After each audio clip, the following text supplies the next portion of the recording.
Good morning dear students.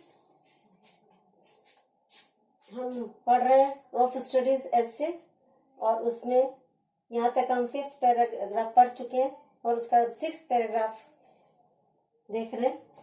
Woken के एक एक सेंटेंस में पूरा का पूरा ज्ञान का भंडार है, स्टोर ऑफ नॉलेज है, बहुत उपयोगी नॉलेज दे रहा है कि किस प्रकार से हमको पढ़ना चाहिए, कौन सी किस प्रकार से कई प्रकार की किताबें होती हैं, कम इम्पोर्टेंट बुक्स को कैसे पढ़ना चाहिए, इम्पोर्टेंट बुक्स को कैसे पढ़ना चाहिए, और जिसकी सारी स्टोरी वगैरह हमको पता होनी चाहिए वो किससे पढ़नी चाहिए। तो 3 कैटेगरी उसने बता दी थी वहां पे, और अब वो बता रहा है कि पढ़ने का तरीका भी 3 प्रकार का होता है। कुछ लोग केवल पढ़ते हैं, कुछ लोग जो पढ़ा है उसके साथ साथ वो उसका डिस्कशन भी करते हैं। कुछ तो केवल पढ़ रहे हैं, कुछ उसको डिस्कस भी कर रहे हैं अपने फ्रेंड्स के साथ, अपने कलीग्स के साथ, और कुछ ऐसे होते हैं जो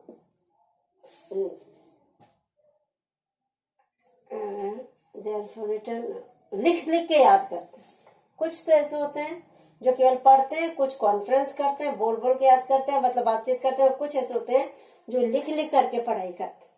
तो ये 3 प्रकार की प्रक्रियाओं के ऊपर एसेइस्ट अपने व्यूज दे रहा है कि रीडिंग मेकेथ अ फुल मैन। अगर आप रीडिंग कर रहे हो तो आप परफेक्ट मैन बन जाओगे, फुल मैन बन जाओगे, क्योंकि you will acquire all the knowledge related to that topic. उस विषय से संबंधित आपको पूरा ज्ञान हो जाएगा और इसलिए आप फुल मैन बन जाओगे। अब रीडिंग के बजाय अगर आप कॉन्फ्रेंस के माध्यम से पढ़ते हैं, कॉन्फ्रेंस कर रहे हैं, जो भी पढ़ रहे हैं डिस्कस कर रहे हैं, बातचीत कर रहे हैं, फिर दूसरे से कर रहे हैं, तो कॉन्फ्रेंस जो होगा ये आपको रेडीमेड बना देगी, क्विक विटेड बना देगी। जहां भी कहीं आपको कुछ चीज कोट करनी होगी, कहाँ कौन सा चीज बोलनी चाहिए, कहाँ किस व्यक्ति का नॉलेज ज्यादा अप्रोप्रिएट है, कहाँ हमको लिखा हुआ कोट करना चाहिए, कहाँ हमको एक्सप्लेन करना चाहिए, कहाँ आर्ग्यूमेंट करना चाहिए। अलग अलग प्रकार के जितने भी तरीके हैं पढ़ाई के, वो हमको अगर अपन कॉन्फ्रेंस करते हैं तो हम एक रेडीमेड बन जाएंगे, क्विक विटेड बन जाएंगे, उस हर परिस्थिति में अपने नॉलेज को यूज करने वाले बन जाएंगे। एंड राइटिंग, अब अगर आप हर चीज लिख लिख करके आज पढ़ते हो तो राइटिंग एंड एग्जैक्ट में, राइटिंग से बिल्कुल एक्यूरेसी आ जाती है, सटीकता आ जाती है, प्रिसाइजनेस आ जाता है।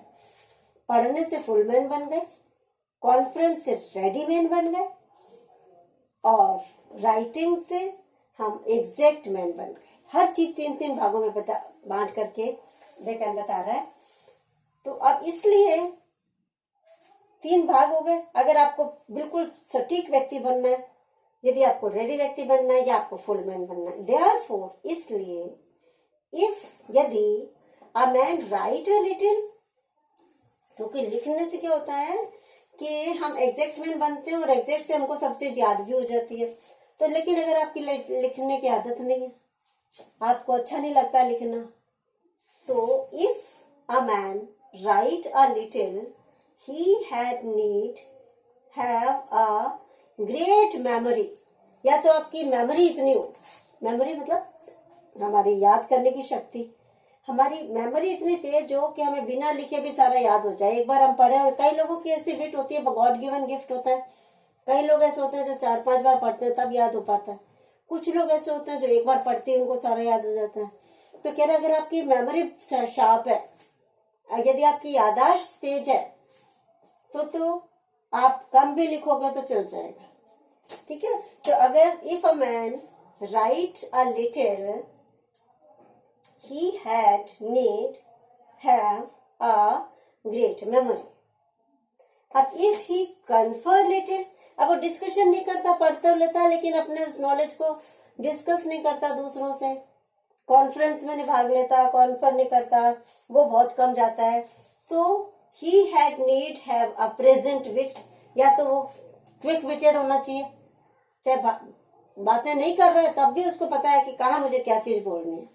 या तो उसकी विट जो होती है, विट मतलब बुद्धि, ये इतनी प्रेजेंट कि ऑल द टाइम अलर्ट वेट रहे, और जहां जिस समय जो नॉलेज यूज करनी है, जहां जिस समय जो स्टेटमेंट देना है, जहां जो चीज को कोट करना है, वो सब उसको पता हो, तो वो कॉन्फ्रेंस नहीं भी करेगा तो चल जाए। अगर कि आपकी मेमोरी शार्प है तो आप कम लिखते हो तो भी चलेगा। अगर आपकी क्विक विटेड है, प्रेजेंट विट है, तो आप कॉन्फ्रेंस नहीं करोगे या कम करोगे तो भी चल जाएगा। And if he read little, अब वो पढ़ता ही नहीं है, कोई पढ़ने की ही आदत नहीं है, तो he had need have much cunning, तो उसमें इतनी कनिंग होनी चाहिए, इतनी चालाकी होनी चाहिए है, टू सीम टू नो, सी मतलब ऐसा प्रिटेंड करे, ऐसा दिखावा करे, टू नो कि वो जानता है, दैट ही डथ नॉट, मतलब कि क्योंकि हमारा ज्ञान पढ़ने से ही बढ़ता है।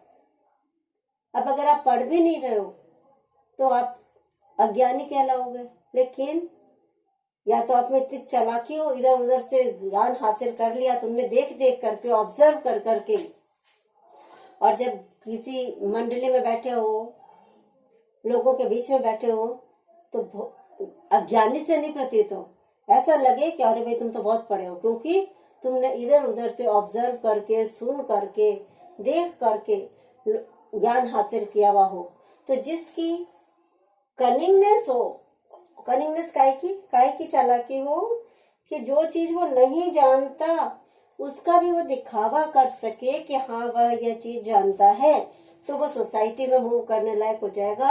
सोसाइटी में वो स्टूपिड फेलो नहीं लगेगा, अनएजुकेटेड नहीं लगेगा। 3 तरीके हैं, राइटिंग से उस गहरा फुलमैन बन जाता है, कॉन्फ्रेंस से रेडीमैन बन जाता है, और राइटिंग से एग्जैक्टमैन बन जाता है। फिर तीनों के ऑल्टरनेटिव्स भी बताए हैं कि यदि आप पढ़ते कम हो तो आप में ये चीज होनी चाहिए, यदि आप कॉन्फर कम करते हो तो आप में ये चीज होनी चाहिए, और यदि आप लिखते कम हो तो आप में ये चीज होनी चाहिए। इन तीनों चीजों को भी आपको याद रखना है। एक एक चीज इसकी इंपॉर्टेंट है, इसमें एक सेंटेंस भी अपन छोड़ नहीं सकते हैं। और जो एक्सप्लेनेशन आपके आते हैं, आपके explanation with explain with reference to context आते हैं, संदर्भ एवं प्रसंग सहित व्याख्या कीजिए।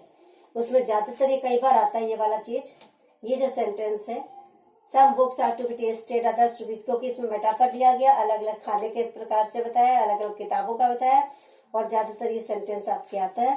तो अगर आप पढ़ रहे हो, इसको सुन रहे हो, तो और फिर ना इसको लिखने का भी प्रैक्टिस करोगे तो ये आपको एक्सप्लेनेशन में हेल्पफुल हो जाए।